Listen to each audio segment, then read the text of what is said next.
जय श्री कृष्ण। आज हम गीता के तीसरे अध्याय का श्रवण करेंगे। अर्जुन ने पूछा, हे जनार्दन, यदि आपके तप से, कर्म से बुद्धि श्रेष्ठ है तो केशव मुझे इस घोर कर्म में क्यों लगाते हो? मिले हुए वचनों में आप मेरी बुद्धि को भ्रम में डाल रहे हो। निश्चय करके मुझे बतलाइए जिससे मैं कल्याण को प्राप्त हों। श्री कृष्ण जी बोले, हे निष्पाप अर्जुन, मैं पहले समझा चुका हूँ कि इस लोक में दो प्रकार की निष्ठा कही जाती है। एक तो सांख्य वालों का ज्ञान योग, दूसरा योगियों का कर्म योग। कर्मों का प्रारंभ करने से ही कोई निष्कर्म नहीं कहलाता और कर्मों का त्याग करके संन्यास करने से ही किसी को सिद्धि नहीं मिल जाती। मनुष्य क्षण भर भी कर्म किए बगैर नहीं रह सकता। प्रकृति के गुण ही सब मनुष्यों को कुछ न कुछ कर्म करने में लगाते हैं। जो अज्ञानी कर्मेंद्रियों को रोककर आत्मचिंतन करने के बहाने विषयों की चिंता करता है, वह पाखंडी मिथ्याचारी कहलाता है। हे अर्जुन, जो इंद्रियों को मन से दमन कर और विषयों में प्रवृत्त न होने देकर उनसे कार्य लेता है, वह कर्म योग का अभ्यास कहलाता है और श्रेष्ठ कहलाता है। अपने धर्म के अनुसार नियमित कर्म करो, क्योंकि कर्म ना करने से कर्म को करना अच्छा है। बिना कर्म किए हुए तुम्हारे शरीर का निर्वाह नहीं हो सकता।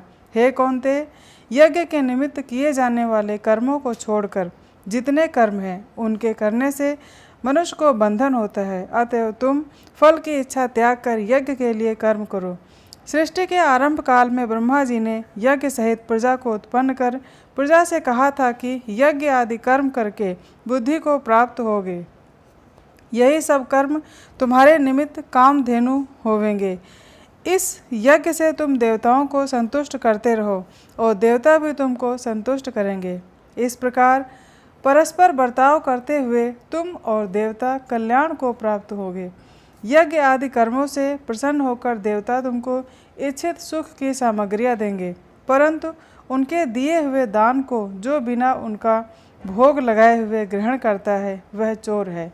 पंच महायज्ञ करके जो शेष बचा हुआ भोजन ग्रहण करते हैं वे सब पापों से मुक्त हो जाते हैं, और जो अपने निमित्त ही अन्न पकाते हैं वे पापी पुरुष पाप को ही भक्षण करते हैं।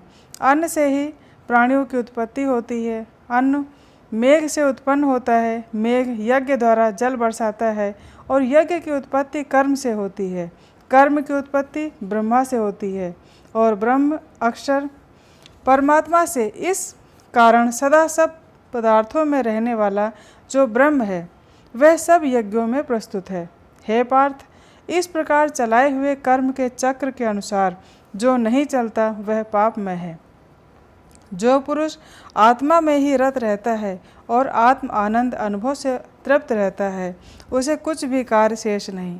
वह कोई कर्म करे या ना करे, उसको कोई प्रयोजन अथवा लाभ नहीं है और किसी प्राणी से अपना लाभ कराने की भी उसकी कोई आवश्यकता नहीं।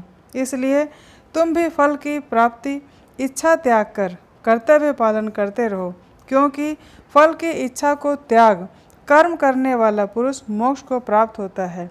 राजा जनक आदि ने भी कर्म सिद्धि पाई है। इसी प्रकार तथा लोक संग्रहण को देखते हुए भी तुमको कर्म करना उचित है। श्रेष्ठ पुरुष जिस जिस कर्म का आचरण करता है दूसरे उसी मार्ग पर चलते हैं, और वह जिसको प्रामाणिक मानता है उसी के अनुसार सब उत्तम मानते हैं। हे पार्थ, मुझको तीनों लोक में कुछ भी कर्म शेष न रहा और न कोई अप्राप्त वस्तु प्राप्त करनी है, फिर भी मैं कर्म करता ही रहता हूँ। यदि हम ही आलस्य रहित होकर कर्मों को नहीं करेंगे तो मनुष्य इस प्रकार से हमारे ही पथ का अनुकरण करेंगे। जो मैं ही कर्म ना करूं तो सब लोग भी ना करने से नष्ट हो जाएंगे। इससे मैं ही वर्ण संकरों से उत्पन्न करने का हेतु बनकर प्रजा को नष्ट करने वाला समझा जाऊंगा। जिस प्रकार अज्ञानी फल की इच्छा करके कर्म करता है, वैसे ही फल की इच्छा ना करते हुए ज्ञानी को लोक शिक्षा की इच्छा रखते हुए कर्म करना उचित है। कर्म में आसक्त अज्ञानियों की बुद्धि में ज्ञानी भेदभाव उत्पन्न ना करें, परंतु आप स्वयं कर्म करता हुआ उससे भी प्रसन्नतापूर्वक कर्म करावे।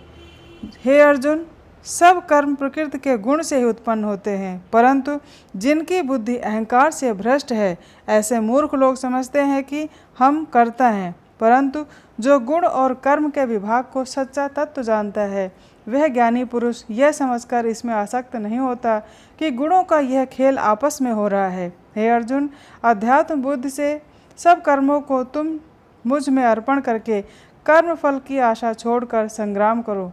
जो पुरुष श्रद्धापूर्वक मेरे वचनों पर दोष दृष्टि न करके मेरे इस मत के अनुसार आचरण करते हैं, वे लोग कर्म बंधन से निश्चय मुक्त हो जाते हैं, और जो अज्ञानी इस मत पर दोष दृष्टि करते हुए इसको ग्रहण नहीं करते, वे संपूर्ण ज्ञान से रहित हैं। उनको नष्ट हुआ जानो। अपना कठिन धर्म भी दूसरों के सहज धर्म से हितकर होता है। स्वधर्म में मरना भी कल्याणकारक है, परंतु अन्य धर्म भयानक हैं। अर्जुन बोले, हे श्री कृष्ण, पुरुष को पाप करने की इच्छा ना होते हुए भी कौन उसे बलपूर्वक पाप के मार्ग में प्रवृत्त करता है। श्री कृष्ण बोले, हे अर्जुन, रजोगुण से उत्पन्न होने वाला काम और क्रोध मनुष्य को पाप मार्ग में ले जाता है। इसे करके उत्पन्न इच्छा कभी तृप्त नहीं होती। ये महापापी और घोर शत्रु हैं। जैसे धुआं से अग्नि, धूल से दर्पण और झिल्ली से गर्भ का बालक ढका रहता है, उसी प्रकार विषय की इच्छा से आत्मज्ञान ढका हुआ है। हे कुंती पुत्र, इस शत्रु को काम करके ज्ञानियों का ज्ञान आच्छादित हुआ है। इंद्रियां, मन और बुद्धि इस काम के आश्रय स्थान हैं। इनके सहारे विषय इच्छा ज्ञान को आच्छादित करके जीव को मोहित कर लेता है। अतः तुम सर्वप्रथम इंद्रियों को वश में करके और ज्ञान विज्ञान को नष्ट करने वाले इस पापी काम को जीतो। कहते हैं कि इंद्रियां प्रबल हैं और इंद्रियों से भी प्रबल है मन। इस प्रकार जो बुद्धि से परे है, उस आत्मा को जानकर निश्चयात्मक बुद्धि द्वारा मन को निश्चल करके, हे महाबाहो, तुम उस दुर्धर शत्रु काम को जीत लो। इत श्रीमद् भगवत गीता सूपोपनिषद सुब्रह्म विद्या योग शास्त्रे श्री कृष्ण अर्जुन संवादे आत्म कर्म योगो नाम तृतीयो अध्याय। ओम नमो भगवते वासुदेवाय नमः। जय श्री कृष्ण।